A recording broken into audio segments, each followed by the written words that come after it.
રાજકોટ મહાનગરપાલિકાના વહીવટદાર તરીકે ચાર્જ સંભાળી લીધી છે અને જે વહીવટી તંત્રના જે વડા કમિશનરશ્રી અને એમની ટીમ જોડે આજે મીટિંગ પણ થઈ ગઈ છે.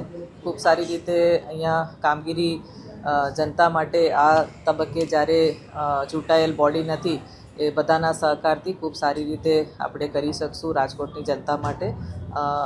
મને કોન્ફિડન્સ છે. જે જનતા લગતા જે કંઈ કામગીરીઓ આવશે એ જેમ જેમ જે વહીવટીતંત્ર જે સૂચવશે કે દરખાસ્ત મૂકશે એ પ્રમાણે જે તે વખતે નિર્ણય લેવામાં આવશે. ઇન્ડિવિજ્યુઅલ કામો માટે હું અત્યારે કોમેન્ટ નહીં કરી શકું, પણ જેમ જેમ જે જરૂરિયાત લાગે એ પ્રમાણે તંત્ર સાથે જે ડ્યુ પ્રોસિજર મુજબ એ કામગીરીઓ કરવામાં આવશે. તો એ બધી એકચ્યુઅલી વહીવટી તંત્ર તરફથી જ કરવાનું રહેશે અને અત્યારે જે ખાસ કરીને જે એમરજન્સીના કામો હોય, અગત્યના કંઈ કામો હોય જે આ તબક્કામાં શોર્ટ ટર્મમાં જે સ્ટોપગેપ અરેન્જમેન્ટ તરીકે આપણે કરવું જ પડે એમ છે, એવા બધા જોડે ચર્ચા કરીને નિર્ણયો લેવામાં આવશે. કોઈ સ્પેસિફિક કામ માટે નહીં પૂછતા, કેમ કે એ અત્યારે આપણે કમેન્ટ કરી શકીએ એવી પરિસ્થિતિમાં નથી.